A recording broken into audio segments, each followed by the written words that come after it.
Bien chicos, ahora vamos con el video semanal 2.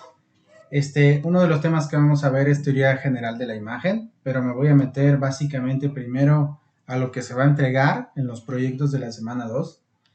La semana 2 también viene incluido un foro, recuerden lo que ya les comenté en el video 1, contesten las preguntas fielmente, pero también compartan sus respuestas con sus compañeros para que tengan todo el porcentaje, no lo olviden, esa es parte preponderante para tener todo el porcentaje completo en la parte del foro.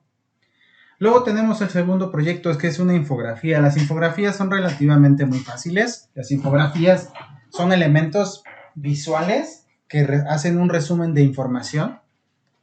En ellas pueden venir imágenes, vienen textos concisos. Es mejor que en los textos de una infografía sean de diferente tamaño, sean incluso de diferente tipografía, pero que no sean tipografías tan lejanas entre sí, es decir, que no se diferencien mucho.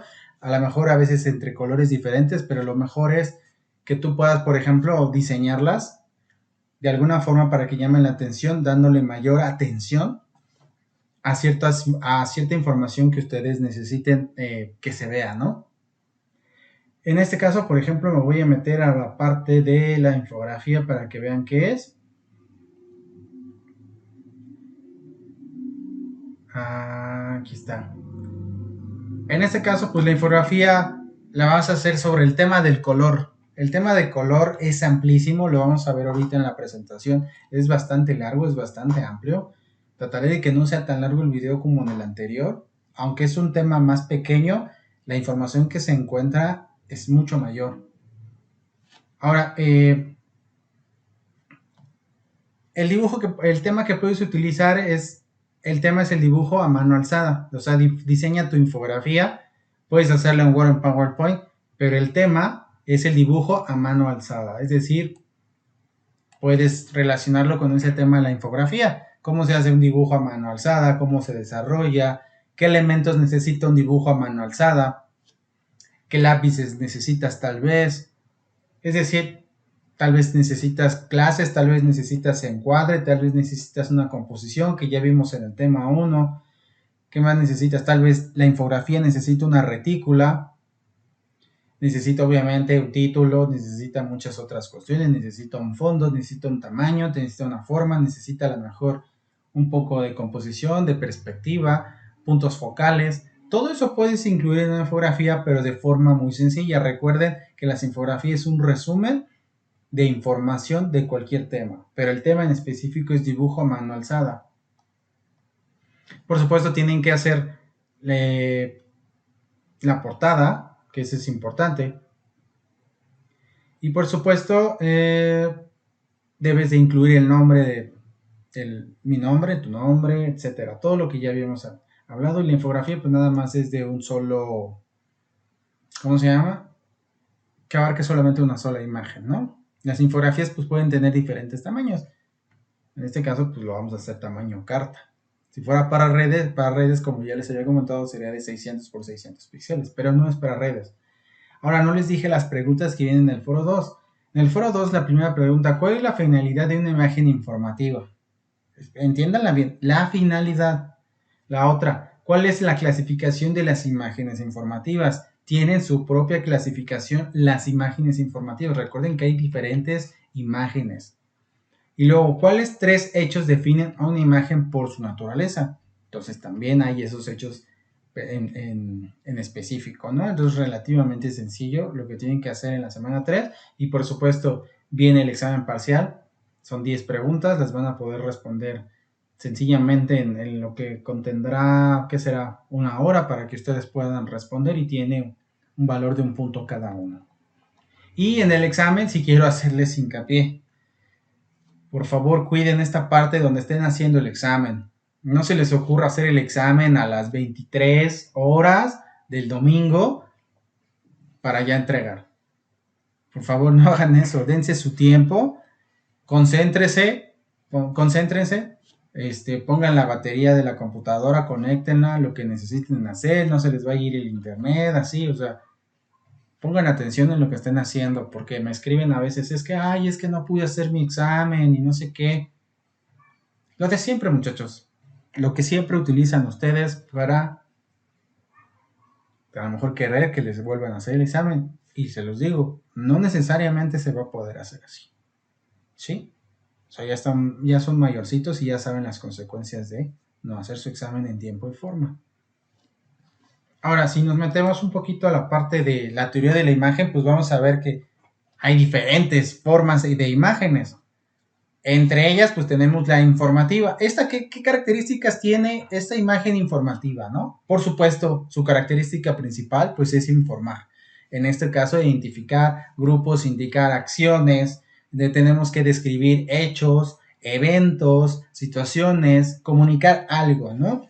En este caso, lo principal, pues serían las noticias. En este caso, pues tendría que ser algo relacionado con temas que están pasando en la actualidad sobre todo, no en temas a lo mejor de cosas que ya pasaron, pero sí en temas actuales que van cambiando constantemente.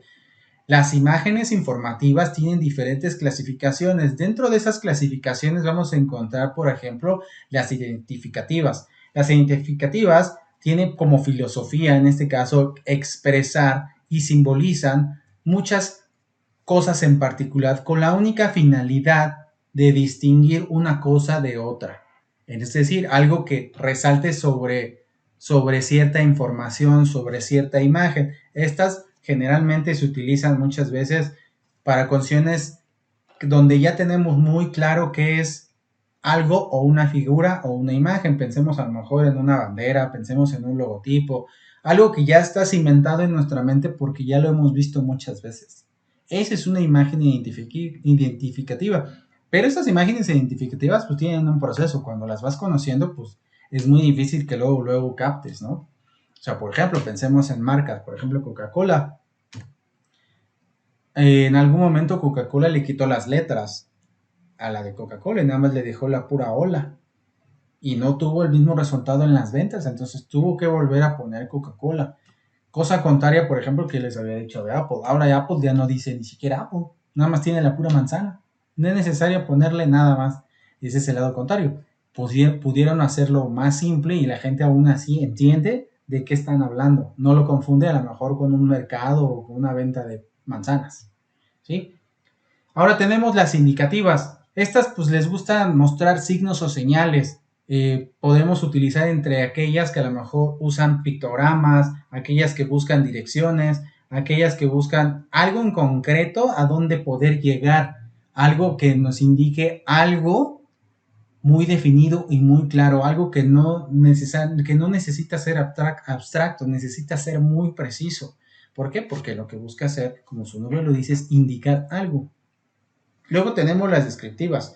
En aquellas podemos utilizar incluso imágenes de muchos lugares. Podemos utilizar en este caso también figuras. Tiene ciertas cualidades estas imágenes descriptivas. ¿Por qué? Porque puedes agregar elementos que vayan describiendo el lugar o la zona o el objeto del cual estemos hablando, ¿no?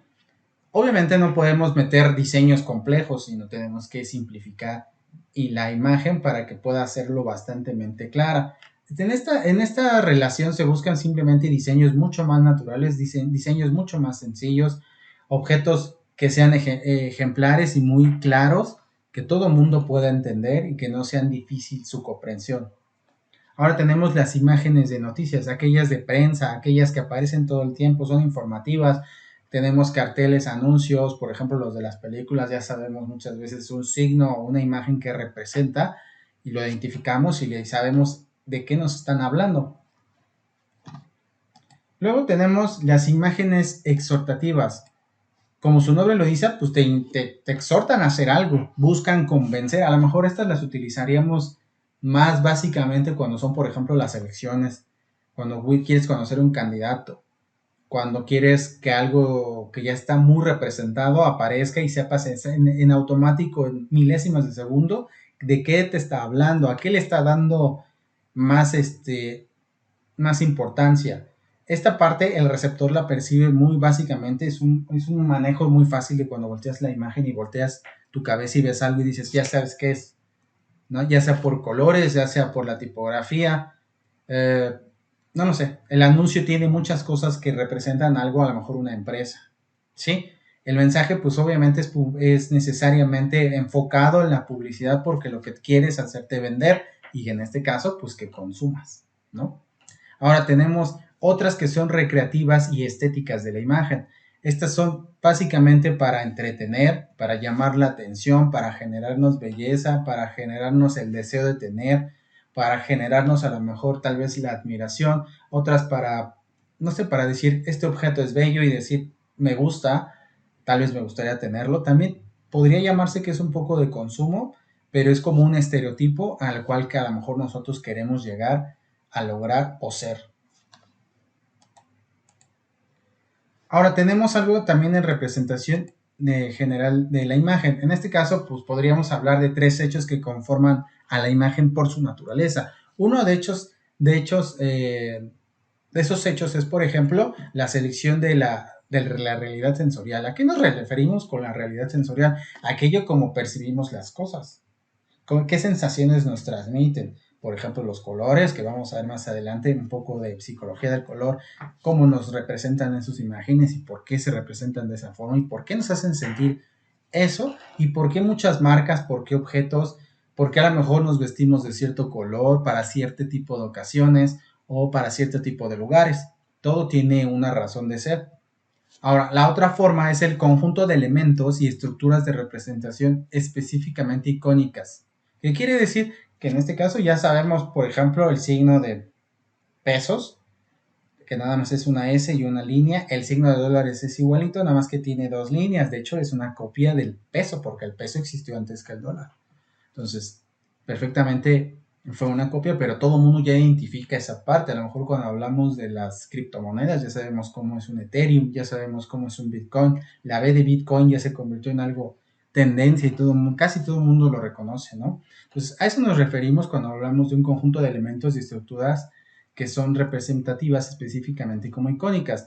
Y la otra es su sintaxis visual. ¿Qué quiere decir cuando hablamos de esta parte de sintaxis visual? Que es el conjunto de elementos que representan a esa imagen, que no solamente va acompañada de cómo lo percibimos, la psicología del color, no nada más los elementos que convienen, sino el mensaje detrás de él que nos refiere a cierta noción informativa de lo que nosotros percibimos de ese objeto. A eso nos referimos más con la sintaxis visual, que obviamente no tiene alguna otra connotación, simplemente es bastante claro, es bastante preciso y lo entendemos todos.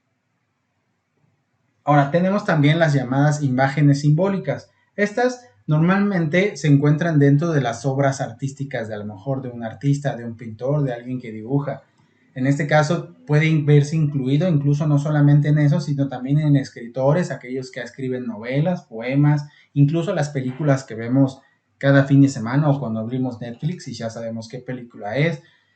Hace poco fui a Acapulco y le decía a la chava con la que salgo, le digo, oye, pues fíjate que vi una moto que venía detrás de mí y me recordaba a la película de Mad Max, porque había un policía que tenía esa motocicleta. Entonces, son elementos que ya tienen de por sí algo que tú recuerdas del pasado, pero que te dejan marcado una era, una idea que tú conoces, ¿no? En mi caso, pues era la película de Mad Max, que para mí es una buena película comparada con la versión nueva, que no me gusta, aunque es un buen actor, no es el mejor actor, me quedo con Mel Gibson, ¿no? Y luego tenemos las llamadas imágenes abstractas. Como ustedes saben, la abstracción pues es el número de elementos limitados para representar una imagen y aún sigue siendo la imagen reconocida, aunque sea abstracta. Entonces, esta imagen a veces representa cosas y otras veces no las representa tan claras. Aquí, por ejemplo, en esta parte pues dice que no lo presenta como una figura figurativa. En algunas ocasiones no es así. Por ejemplo, los psicólogos tienen manchones. No sé si han visto esos cuadros que tienen y les presentan a las personas y les dicen, ¿sabes qué? Dime qué ves ahí. Y dependiendo de lo que ellos digan, lo anotan y saben tal vez algunas tendencias de las personas con respecto a su forma de su comportamiento, ¿no? Entonces nos vamos a recibir, lo vamos a decir de esta forma. Y también hay pintores que quieren representar ciertas cosas, pero no se les entiende en algún momento dado lo que quisieron representar. Luego vamos a entrar a la parte que es muy bonita, que es la parte del color. La parte del color pues siempre es importante para todo, eso representa nuestra vida diaria. Si nosotros fuéramos ciegos, en específico, nos estaríamos perdiendo una gran parte de lo que es la vida. Bueno, ¿qué representa, por ejemplo, el color en diseño gráfico? El color en diseño gráfico simplemente es una herramienta con la cual tenemos que trabajar, que nos puede delimitar o nos permite expandir nuestras ideas hasta niveles insospechados. Aquellas cosas que podemos transmitir a través de significados utilizando el color. Y el color, como les decía, tiene ciertos significados. Ahora, casi todo siempre se produce para hacer o crear sensaciones en las personas que están viendo ese objeto, esa imagen. Nuestro cerebro juega un papel importante para que nosotros podamos percibir o darle significado o entender los mensajes que vienen dentro de la parte del color que complementa ya sea un mensaje, un lenguaje visual, un producto, el cual a lo mejor estemos conociendo, ¿no? Ahora, eso es de forma muy natural por el cuerpo, por cómo percibimos las cosas. Somos la mayoría de las personas, somos muy visuales y nos entra por ahí. Yo en específico creo que a mí me gusta más lo kinestésico, sí me gusta, no que me toque cualquier persona, me toquen algunos, pero ciertas personas y la forma en que me toque. En general, no permito que la gente me toque tampoco. Sin embargo, cuando estoy con esa persona que quiero que me toque, en específico yo soy una persona mucho más feliz. Ahora, si nos metemos a este tema del color, vamos a entender un poco la parte de la teoría del color. Si nos vemos desde un punto de vista más científico, vamos a darnos cuenta que el color, pues simplemente es el resultado, el reflejo de ondas luminosas, que también es lo que nosotros podemos percibir. Podemos utilizar tal vez un prisma y lanzar color y lanzar luz y vamos a ver cómo salen los colores que vienen al arco iris, aquellos que nosotros percibimos, digamos, que tienen un poco de colores básicos, pero también colores secundarios. Los colores son universales. Es un proceso diferente al que, por ejemplo, pueden ver algunos animales que no pueden tener la percepción de toda la gama de colores. Incluso nosotros no tenemos toda la gama de colores que existen. Hay mucha más gama de colores, pero nuestros ojos no nos permiten ver esa gran gama. Pero sí tenemos una gran gama comparado con los animales que ellos no pueden, pues simplemente conocerlos. Y hay colores muy naturales en la naturaleza, que existen y están presentes en todos lados. Y hay colores que son artificiales que nosotros tenemos que generar de alguna forma a través de mezclas, a través de, como les decía, de ungüentos, tal vez a lo mejor de plantas. Así es como podemos generar algunos colores que obviamente en la antigüedad no se podían generar por sí mismos, ¿no? No había la forma de crearlos, pero tal vez sí de percibirlos. Ahora, si lo vemos desde otro punto de vista, pues vamos a ver que la teoría del color en la parte del diseño gráfico, pues está muy relacionada con la parte del arte y la publicidad. Sin ella no podríamos nosotros vender un producto, no podríamos hacer que llegue y tenga ese impacto a los receptores, a los consumidores, y no cumpliría su objetivo y nosotros no tendríamos esa razón de ser tan fácilmente para poder llevar a cabo nuestro trabajo de forma correcta, ¿no? Luego, si vemos un poquito más de color, tenemos una persona que inventó, por ejemplo, el círculo cromático. Este circulito que aparece aquí en la presentación. Esta persona se llama Arbor Monsell. En este caso, él es un pintor y un científico británico. Desarrolló este llamado círculo cromático que nosotros pues ya se nos hace como muy natural conocerlo, sobre todo aquellos que nos dedicamos a la parte del dibujo, la parte de artes, nosotros que queremos representar belleza, queremos vender algo, queremos hacer un producto que impacte, tenemos que conocer el círculo cromático que nosotros vemos ahí con sus diferentes variantes de pasar desde los colores básicos a los secundarios y sus variantes terciarias también que pueden salir después de mezclar el blanco con el negro, ¿no? Ahora, pues en este caso se hizo de forma circular, creo que fue lo más básico, con cierto tipo de longitudes de onda, de pasar del azul al amarillo y al rojo, como les decía, en sus colores básicos. Y en este caso, pues busca siempre encontrar las diferentes variantes y tonos diferentes y longitudes de luz que aparecieron en algún momento en el prisma en el cual se le pasaba luz, pero él ya lo representó con ciertos niveles de saturación de mezclas.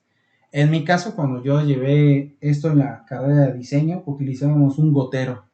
El gotero era básico para que nosotros pudiéramos sacar las diferentes variantes, utilizando cierto número de gotas para dar cierta tonalidad a lo que nosotros estábamos haciendo y sacar un color mezclando obviamente los básicos con blanco y con negro.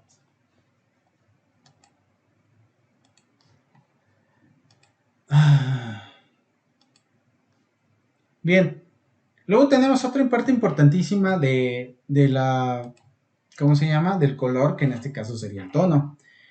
Anteriormente, o de forma muy básica, nosotros conocíamos la parte del diseño gráfico a través de la cultura o la tecnología utilizada análoga. ¿Qué quiere decir? Que no usábamos nada en digital, simplemente teníamos que hacerlo todo de forma muy manual para dar con ese tono o ese color o obtener la mezcla que necesitábamos. Ahora, ¿qué es el tono? Es una identidad de color que podemos definir con ciertas mezclas y tenerla en específico para decir, ¿sabes qué? Quiero este color en específico. En la parte de diseño gráfico, pues usamos colores hexadecimales que son parecidos a los pantones también, donde utilizamos pues, los básicos RGB o los MIK que también nos permiten tener un color muy específico que podemos utilizar pues, ya sea para impresión, para pintar tu casa, para la ropa, para lo que nosotros querramos, ¿no? Y luego dentro de ese círculo cromático, como les decía, pues tenemos colores que también son complementarios, que pues van en ayuda de obtener otras variaciones de color que no se podrían tener a menos que no complementáramos o mezcláramos esos colores. Luego tenemos los triádicos también, que son tres colores separados por un intervalo de 120 grados.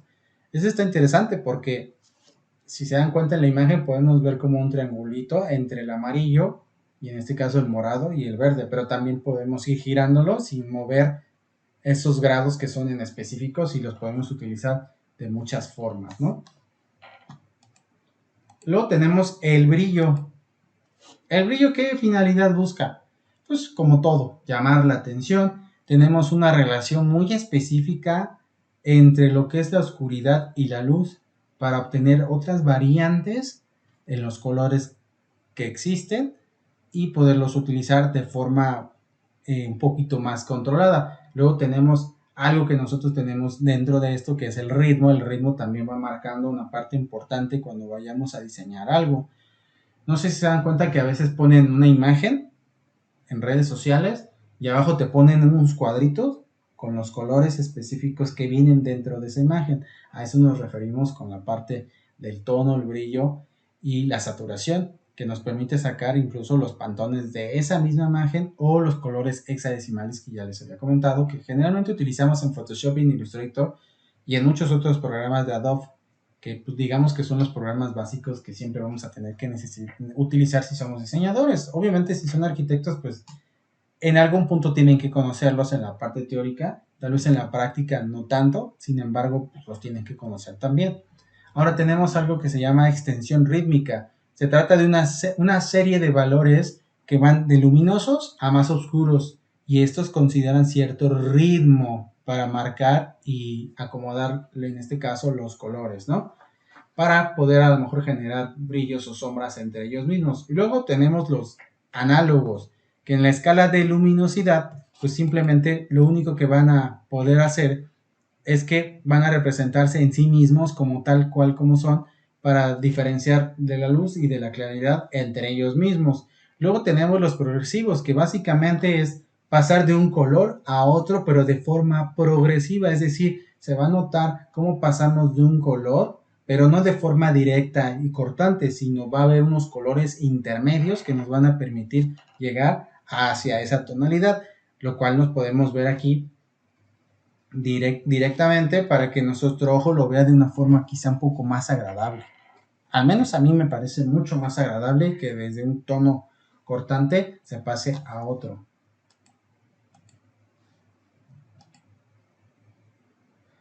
Bien, luego tenemos la llamada saturación.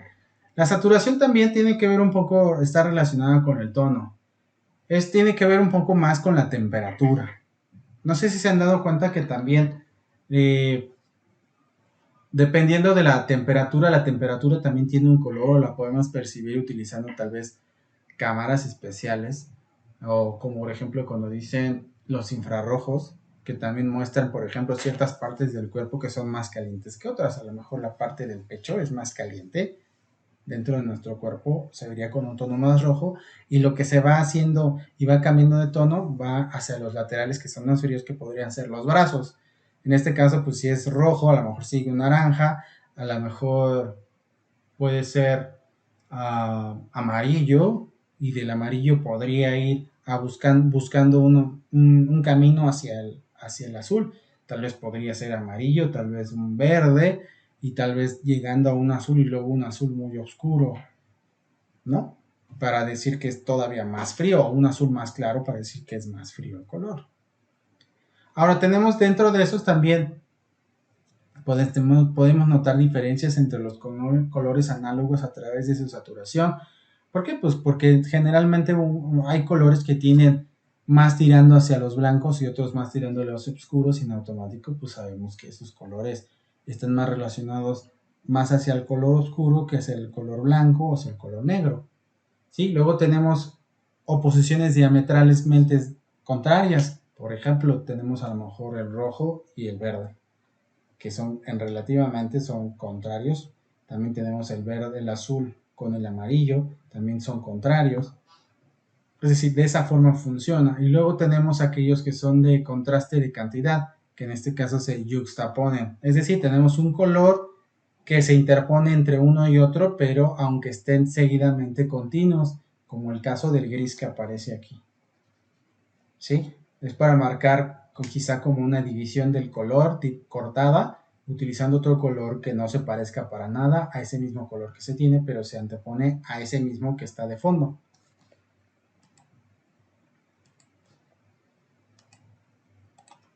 Luego tenemos esta parte de la temperatura. Como ya les decía, esto se mide de esa forma. Podemos tener elementos tecnológicos que nos permitan trabajar sobre ello. Y esto se utiliza generalmente en lo que nosotros llamamos moda. Utilizamos mucho esto en las películas también. No sé si se han dado cuenta de que hay películas que tienen colores de saturación más azules, otros de connotación más cálida. Dependiendo de cómo el director tal vez quiera que el objeto se vea. Eso también lo podemos utilizar en la parte para generar nuestros productos o nuestras imágenes, incluso nuestros dibujos que vayamos a realizar en cualquier momento dado, si queremos tener esa experiencia, ¿no?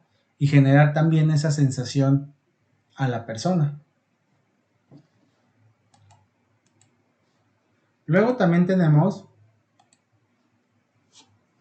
esta partecita de aquí, que es la parte de la psicología del color. Es donde nosotros, como yo les decía, pues vamos a representar los colores de acuerdo a las sensaciones que sentimos o lo que nos atraen, pero podemos tomar como ejemplo a la naturaleza para este tipo de cosas. Esta psicología del color pues también te permite ver que podemos utilizar ciertos colores o ciertas tipografías para representar algo que queremos decir, mandar un mensaje, o que el receptor lo perciba de cierta forma y no lo considere tal vez como agresivo, sino a lo mejor como algo agradable. Por eso es muy importante la psicología del color también, por ejemplo, en los envases, la forma de los envases, los colores del envase. Pensemos en aquellos que son como los de los perfumes. ¿Cómo son los de los perfumes? Son relativamente sencillos, aunque también hay envases elaborados con ciertas texturas, cierto gramaje, cierta temperatura que lo podemos ver en el perfume, ¿no? Pero también eso puede ser agradable o desagradable para la persona, dependiendo de los gustos olfativos de la persona, pero también la parte visual. En mi caso, a veces yo guardo las botellitas de los perfumes, ¿no? Pero todo esto tiene que ver muchas veces con la parte de la cómo percibimos todo, cómo percibimos el mundo, y cómo esa relación del lenguaje visual con lo que percibimos, con lo que conocemos, con lo que nos han enseñado y con lo que vemos en la naturaleza, nosotros obtenemos un mensaje que el cerebro pues obviamente ya filtró, y podemos darle tal vez un resultado o una salida para decir tal cosa. Pensemos en los animales, tal vez las abejas, que tienen sus líneas amarillas y con blancas, también las abejas africanas que por ejemplo pues, tienen con rojo. Entonces el rojo también en muchas ocasiones pues que te dice que es como ten cuidado, ¿no? No te acerques. El negro, pues muchas veces es como para denotar o realzar el otro color que con el cual a lo mejor se acompaña ese mismo color. Mm, Luego vamos a ver esta partecita. Esta imagencita está muy interesante porque te dice en específico qué es lo que significa cada color. Vamos a pensar a lo mejor en el rojo. En el rojo, pues obviamente es uno de los colores más llamativos. También evoca sentimientos de amor, de cariño. También te imita pasión, excitación. Estimula tal vez la impulsividad de la persona, ¿no? Por eso es que muchas veces vemos que una mujer se pone a lo mejor un vestido pegado, rojo y nos llama muchísimo la atención. O los carros. Tienes un carro rojo, llama muchísimo la atención en la calle. Luego tienes un color azul, que es más relajado, simplemente pues lo que intenta es calmarte. Luego tienes sensaciones de protección y de seguridad. Entonces son colores que utilizan muchas veces los policías en el mundo, pero también las empresas para agregarlos a sus logotipos con el blanco o con el negro. Ese es muy como que muy común en las empresas. Ahora tenemos el amarillo, que pues está asociado más con el sol, con el calor, también con la precaución, como en el, ¿cómo se dice? Como en el semáforo. Y pues también es muy importante el amarillo, pero generalmente el amarillo, si lo utilizamos más, en lugar de que venga solo, que venga acompañado de otro color para que resalte. Luego tenemos el color marrón o el café. Generalmente el color y el marrón, pues sí está relacionado con la tierra, con la madera y todo eso, de su forma más básica, pero cuando lo ves en objetos como que ya no te gusta tanto, ya no te llama mucho la atención, a lo mejor en la ropa tampoco, a menos que venga acompañado de otro color que lo haga resaltar, pero así solito generalmente no llama tanto la atención. También depende de la ropa que vayas a utilizar, a lo mejor una piel, pero tiene variaciones de tonos en cafés, pues llama más la atención que tener un café totalmente liso o plano. El color negro pues siempre ha sido extremo, es misterioso, se juxtapone al blanco, es el color que nos permite hacer también las llamadas variantes del color, también es un color muy básico, es la parte del CMYK, eh, y lo utilizamos muchas veces formalmente, también lo utilizamos cuando por ejemplo se muere alguien, ah, cuando queremos a lo mejor marcar algo de sencillez pero también elegancia, nos llama la atención, ¿no?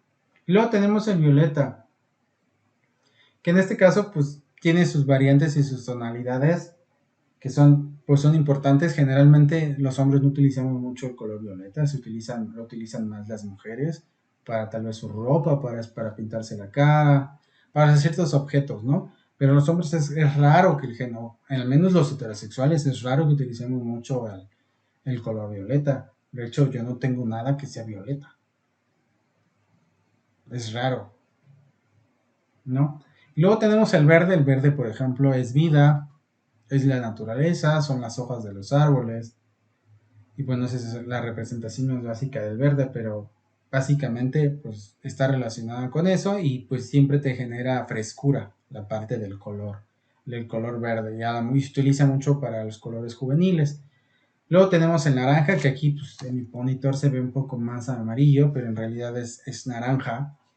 El naranja pues es una mezcla del rojo y el amarillo y pues busca vitalidad, busca en este caso empatía, busca ser más sociable, aventurero. Mi traje de baño, por ejemplo, el short es naranja, llama más la atención que tuviera uno negro cuando sales a la playa, ¿no?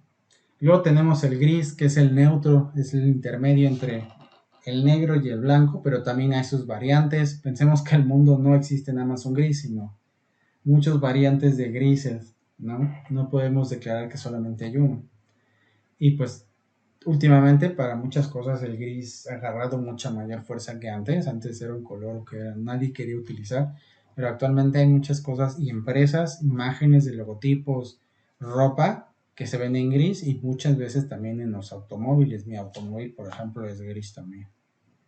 Gris plateado, vamos a decirlo así. Es una variante, ¿no? Y luego el blanco que pues es uno de los básicos, ¿no? Y pues también de ahí lo representan más con la pureza, con tal vez a veces con la parte religiosa, por eso los atuendos de los padres son blancos.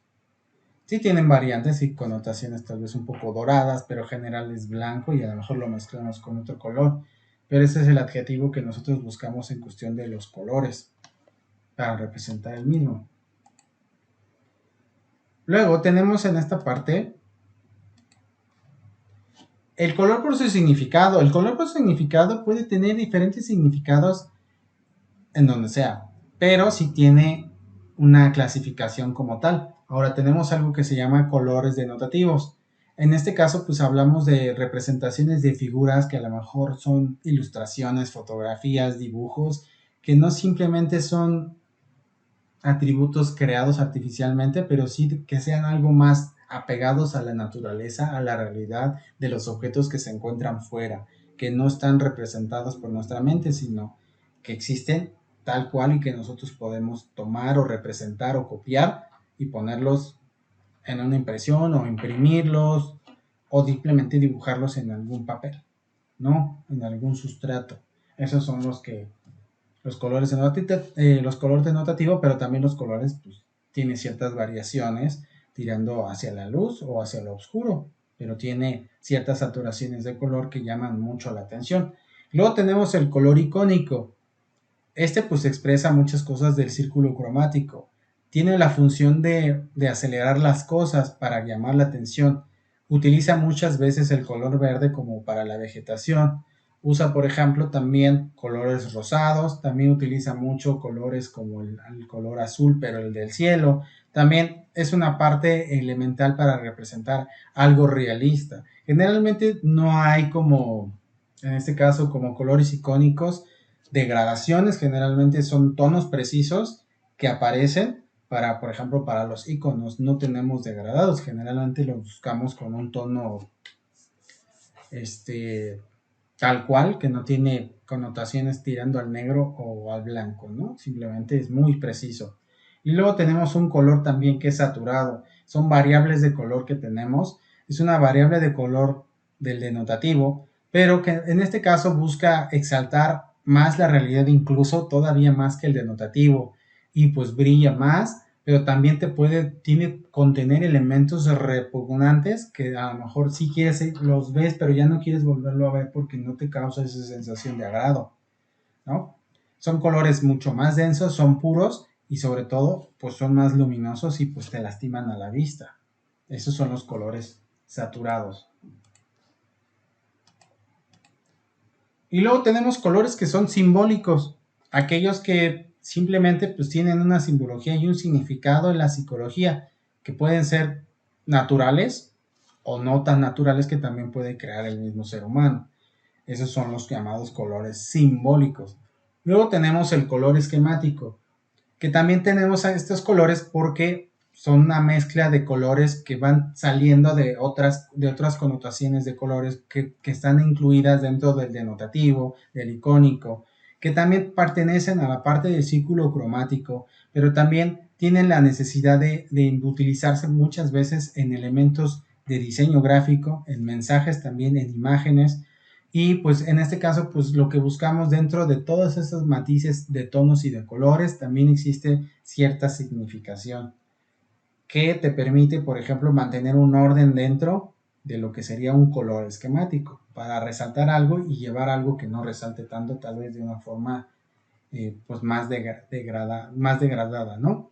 Y luego tenemos el color emblemático. Un color emblemático es algo que siempre hemos tenido la idea de que debe de ser de esa forma. Por ejemplo, cuando pensemos en una playera de un equipo, pues siempre vamos a pensar que ese color es icónico, ¿no? Por ejemplo, la del Real Madrid, que buscamos siempre le dicen el equipo merengue porque es un blanco parecido al merengue, pero no es un blanco totalmente blanco, ¿no? Y es difícil ver tal vez el uniforme del Real Madrid con otros colores. Sí existen, pero es el color emblemático del Real Madrid, es el que siempre han elegido para ese propósito. O por ejemplo el de Barcelona también, el azulgrana, ¿no? Que ese es el nombre que le inventaron al color del Barcelona, ¿no? Y pues es utilizado en banderas, en uniformes, que ya les había dicho, como los de los deportes, los uniformes de escuela, casi siempre pues, son más fáciles de memorizar. A veces no existen degradados entre ellos, les digo, son planos que son en colores que cortan entre sí, pero también tienen cierto ritmo y cierta saturación de color que les permite verse perfectamente bien machados y no se vean mal y no causen cierto rechazo o repulsión, como lo hace a lo mejor uno de los colores que ya les había dicho anteriormente, ¿no? Y luego tenemos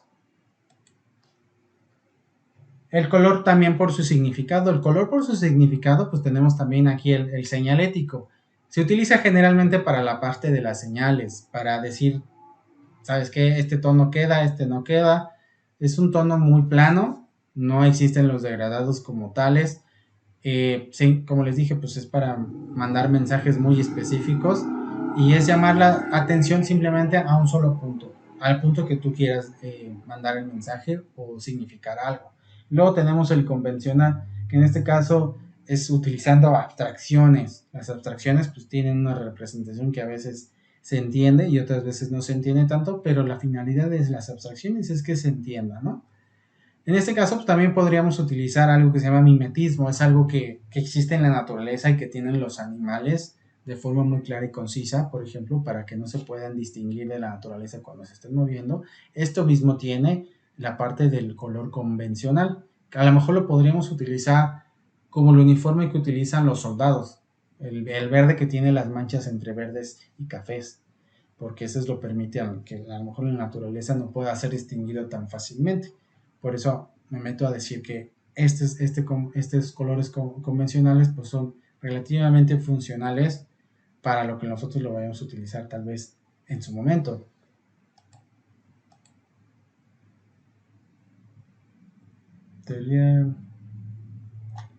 Bien, esta es la parte del color. Vamos a hacer después el video 3 también y el video 4. Espero que les haya agradado mi video, espero que les pueda ayudar a entender un poco más de la parte del color, también del tema anterior que vimos, y pues les sirva para generar esta parte de mejores diseños cuando estén haciendo el diseño que vayan a ustedes realizar durante las otras clases que también tienen. ¿Sí? En la parte de nuestro trabajo pues nos vamos a simplemente a meter más a la parte teórica para que quede mucho más claro los elementos que vamos a utilizar. Yo no les estoy pidiendo que dibujen nada. Muchos de ustedes ya me lo dijeron en algunas ocasiones, no les gusta dibujar mucho y no están dispuestos tampoco a dibujar.